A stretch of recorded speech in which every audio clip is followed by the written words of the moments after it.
So as we are clear about what is stress and strain, so coming back to it, stress is denoted by sigma, uh, and it is written as force upon per unit area, and the unit is Newton per meter square, which is also written as Pascal or Newton per mm square, depending upon the cross sections dimensions, the units of the cross sectional dimensions. So these are normal stresses. If the forces are applied normal to the body, they come under the category of normal stresses. If the forces are applied tangential to the body, they come under the category of tangential stresses. The definition of stress lies that it is the internal resistance offered by a body due to an applied load, whereas pressure is the external resistance offered by a body due to an applied load. So if you talk about internal resistance, stress becomes an molecular phenomena, whereas uh, pressure becomes a surface phenomena. So again, strain is denoted by epsilon, and this is strain, and this is stress. Strain is given by delta L by L, or you can say it is change in length by original length.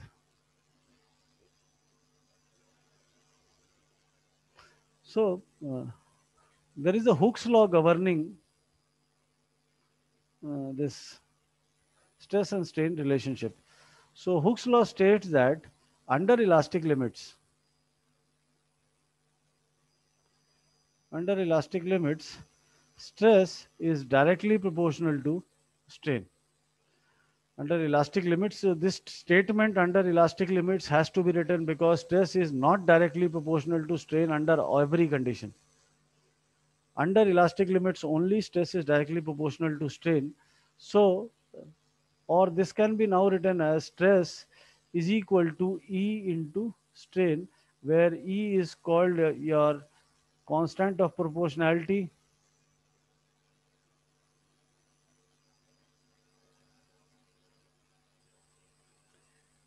or it is called as Young's modulus, and somewhere it is also called as elastic modulus. So here stress is directly proportional to strain. So we have introduced this constant of proportionality and said this as stress is directly is equal to E into strain. Now, if you use this, stress was given by force upon area, strain is given as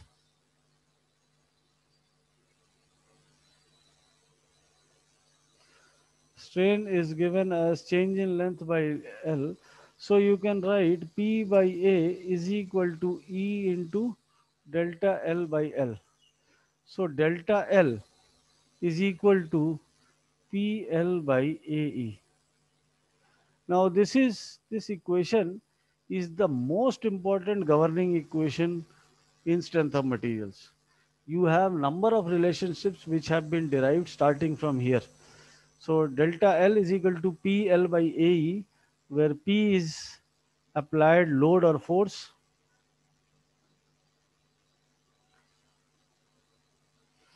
Length is L is length of member. A is cross sectional area. So the definition of cross sectional area I have already told you that it is the area of the plane perpendicular to the direction of loading, and E is Young's modulus.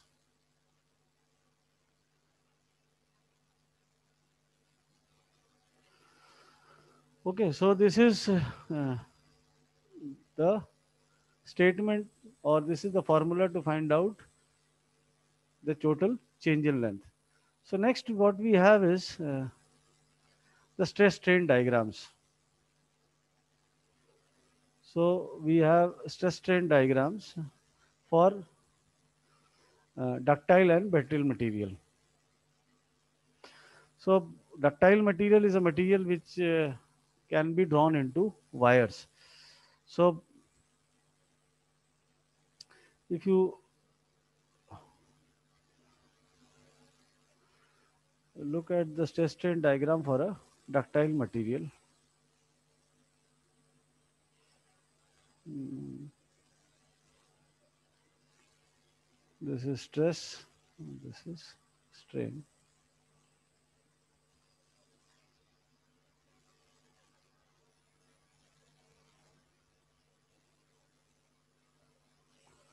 So this is somehow this is A, this is B, this is C, this is D, this is E, and this is F. So if you look at the salient points, A is your proportional limit.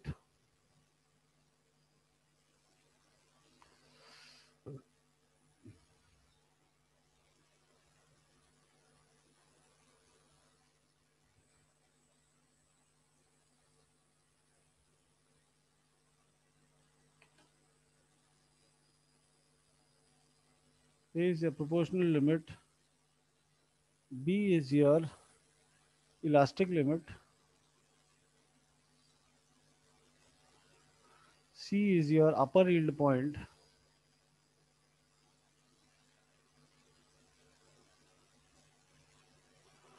D is your lower yield point.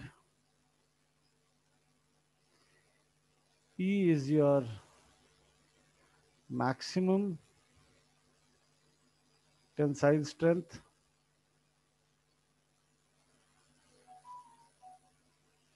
And F is your fracture point. So these stress strain diagrams are not drawn manually. They are done with the help of a machine that is called as a UTM. This is called as Universal Testing Machine.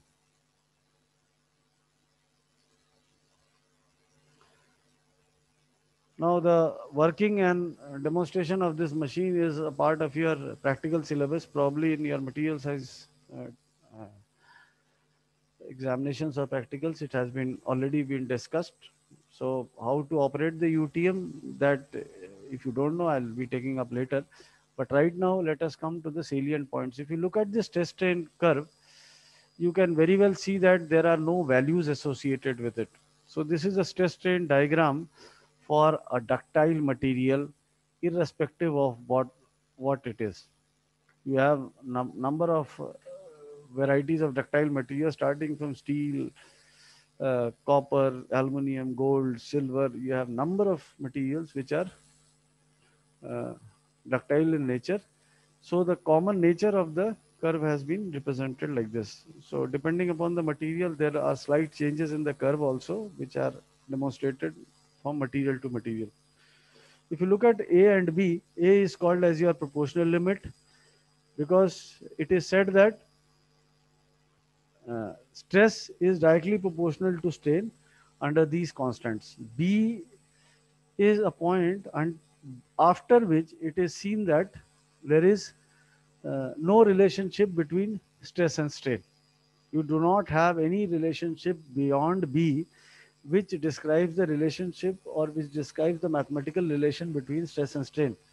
So A and B may superimpose, they may have difference of distance between them. The reason is very simple. It depends upon the ductility of the material. Like you say, the same material, the same diagram can be there for a steel as well as for gold. Now, gold is far more ductile than steel. So the difference between A and B is actually a representation of the ductility of the material. Greater the difference, greater is will be the ductility of the material. So if you have two diagrams where there is distances between A and B, the one which has a lesser distance between A and B is said to be lesser ductile as compared to the previous one. It is not that it is not ductile. It is ductile, but the amount of ductility depends, is a representation of A to the distance between A to B. So for greater ductile materials, this distance is more. For lesser ductile materials, the distance is less. But the Hooke's law is valid both on point A and point B. In some cases, even point A is not represented. We directly start with point B. Now C is called as your upper yield point. C is called as your upper yield point because yielding is a phenomena where you have a increase in strain with a decrease in stress. Means the stress decreases and the strain increases. This process or this phenomena is called as yielding. Now this happens because you have permanent deformation introduced into the material. So if you talk about deformation, deformations are of two types, temporary and permanent, or they are also called as elastic and inelastic deformations, or they are also called as elastic and plastic deformations. So elastic deformation is a type of deformation which is completely recoverable after removal of load, whereas plastic deformation is a deformation which is not completely recoverable after the removal of load. तो plastic deformation you can see, आप you can take polythene, आप उसे extend करो, बढ़ जाएगा, उसके बाद छोड़ दो, it does not regain its original shape and size. Where if you have a rubber band, you increase its size, and upon removal of load it once again comes back to its original shape and size. So this is what differentiates between elastic and plastic deformation. So if you look at between C and D, what generally happens is, let us say you have a 1 meter long iron member or a steel member. You have applied load until B, it becomes 1.1 meter, and upon removal of load, it once again comes back to 1 meter. At point C, if you continuously go on increasing the load, obviously the stress also increases. The material has gone back to 1.2 meters. Upon removal of load, you have the final dimensions as 1.1 meters. So you can say that zero point 0.1 meters is plastic deformation and 0.1 meter is elastic deformation. So when it comes back to its original shape and size, actually without the application of load, you are having a deformation of 0.1 meters. So with lesser amount of stresses, you are generating more amount of strain. This is called as yielding because you have a permanent deformation being introduced into it. So if you see the variation between C and D, due to permanent deformation, what happens? There is a certain amount of deformation which is pre-existent. So you have a greater amount of strain as compared to what we had till B. So greater amount of strain with a lesser amount of stress. Beyond D, what happens? The plastic deformation is dominant over elastic deformations. You have more amount of plastic deformation in the material as compared to elastic deformation. So the material goes on increasing in length and having a permanent deformation until it reaches a point E, which denotes the maximum tensile strength of the body. Maximum tensile strength means this is the maximum strength or this is the maximum stress the body can withstand without failure. This is the maximum stress the body can withstand without failure, beyond which the distance between E and F can be anything. F is fracture point. There is a neck formation, means एक cross section बहुत पतला हो जाएगा. There is a neck formation, and due to this neck formation, ultimately at point F the body breaks down into two parts. So you have a complete fracture at point F. Again, the distance between E and F depends upon the ductility of the material. Greater the ductility, greater is the distance between E and F. Okay, so this is the stress strain diagram for ductile materials. Now let us come to brittle materials. If you see the stress strain diagram for brittle materials, let us plot it.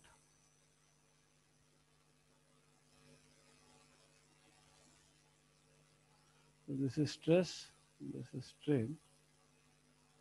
The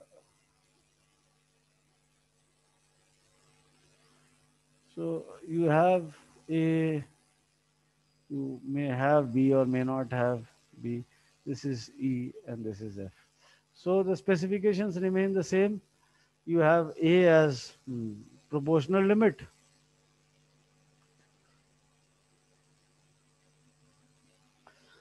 You have B as elastic limit,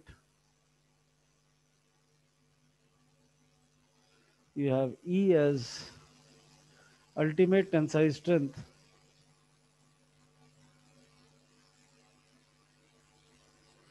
Why we are saying this as tensile strength only? Because the loading that is done on ultimate UTM machines to determine the stress strain diagrams are generally tensile in nature, because when we talk about ductility to be drawn into wires, you have to apply a tensile load. Okay, so F is fracture point. So now let us also go back and understand what do you mean by tensile and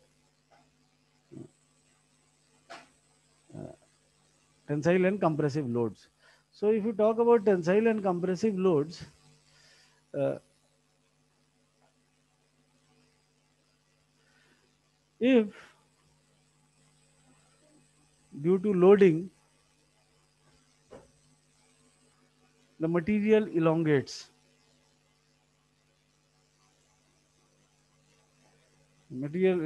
means delta L is positive.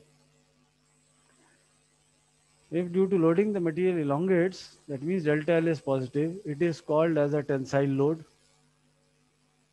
and the resultant stresses arising out of it are called as tensile stresses. So if the body shortens,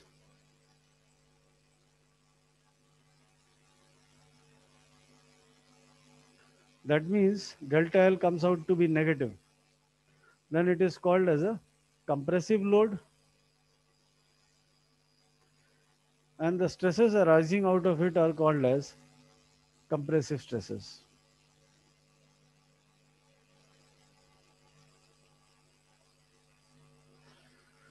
So this is the definition of tensile load and tensile stresses. So if you go back to the stress strain diagram of brittle materials, you can see that the material elongates to a certain extent, and beyond which any time there can be failure. So here there is no chance of yielding, etc. There may be a certain amount of plastic deformation, but ultimately the material will break down into pieces. There will not be any process of yielding. There will not be any substantial plastic deformation observed. The material for a time being behaves under the action of Hooke's law, beyond which failure may occur any time. So these are all examples of brittle materials, and brittle materials means examples like glass, etc.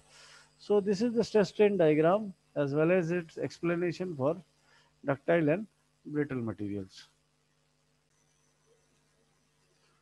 So the next thing is we have seen that delta L is equal to PL by A. So you have a situation, this is a single equation. So in this single equation, there are 5 parameters. So if this is a single equation, if I give you, if 4 are known, you can find the fifth one. So this is very clear that this is a single equation containing 5 parameters. So you need to be given the 4 parameters so that the fifth one can be found out. Now, if I have a bar like this and it is being subjected to a certain load. So you can calculate the value of delta L as PL by AE. If the diameter is given, if dia is known, dia and length are known. So dia gives you the cross-sectional area, this gives you the length.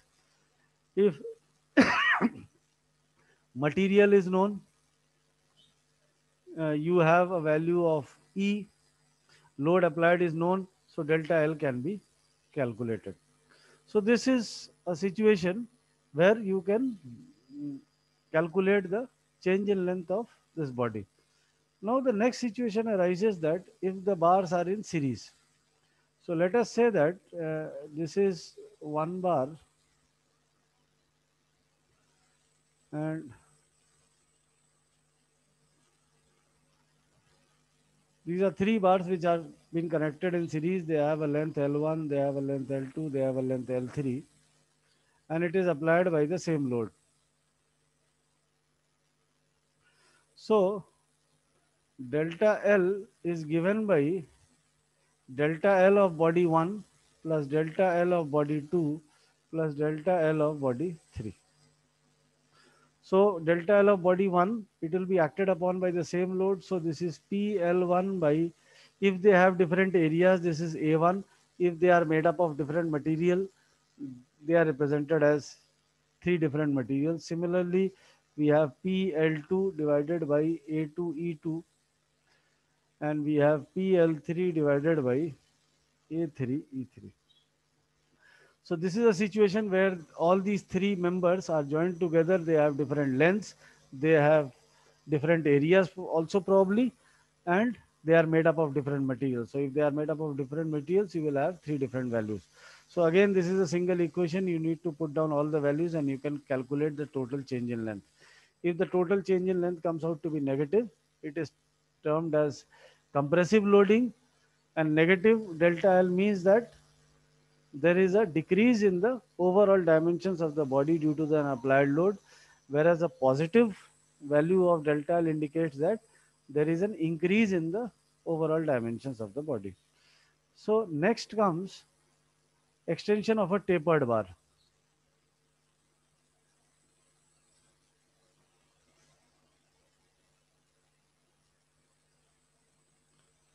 Now extension of a tapered bar, what we do is, let us say that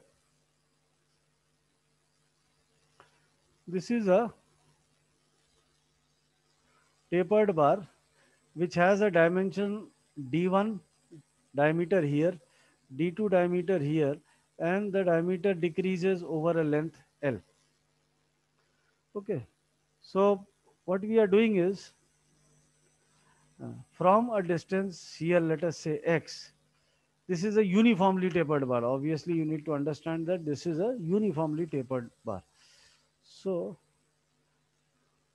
at a distance x from here, let us say that we take an elemental section having a thickness or having a length dx. Okay, so what we have done here is, this is a tapered bar having a diameter d1 at one end, d2 at the other end, and from the larger end we have taken a distance x and we have taken a small element of length dx. Okay, so delta L, the statement of delta L says that it is PL by AE. So to calculate first length is known as dx, is already given as dx. We need to calculate the instantaneous area. So the instantaneous area means we need to calculate the instantaneous diameter. So instantaneous diameter dia at a distance x will be how much? If it is d1 here, it is d2 here, then it will be d1 minus d2 divided by L into x. How did we arrive at this relationship? This is a method of interpolation. यहाँ पे d1 है, यहाँ d2 है. So हर बढ़ती दूरी के साथ diameter कम हो रहा है क्योंकि हमने लार्जर एंड से लिया था. तो कम हो रहा है तो ये माइनस है. किससे कम हो रहा है? d1 से कम हो रहा है, तो ये d1 माइनस हो गया. कितना कम हो जाएगा? d1 minus d2 is the total decrease in length. This total decrease in diameter. This total decrease in diameter has taken place over a distance L. So L distance में अगर total decrease in diameter d1 minus d2 by L है, तो x distance पे इसका diameter कितना होगा, कितना decrease होगा? d1 minus d2 divided by L into x, इतना decrease हो गया. So let d1 minus d2 by L be equal to k, क्योंकि देखो ये कांस्टेंट है, आपको d1 पता है, d2 पता है, L पता है, तो obviously k is a constant. So instantaneous diameter d is given by d1 minus kx. So instantaneous area is given by pi by 4 into d1 minus kx whole square. So let us put down these values here. You have delta L is equal to P dx divided by pi by 4 d1 minus kx whole square multiplied by E. Now the limits of integration are 0 to L. The material extends from 0 to L. If you integrate this, you have 4p L divided by pi E d1 d2. So if you integrate this, let d1 minus kx be equal to t. If you solve it, you have 4pl by pi e d1 d2. So this is the formula to calculate the extension of a tapered bar if the dimensions are from d1 to d2. So d1 bada ho ya d2 bada ho, it makes no difference. You can take it anyway and determine the total change in length. So the total change in length is given by 4pl by pi e d1 d2.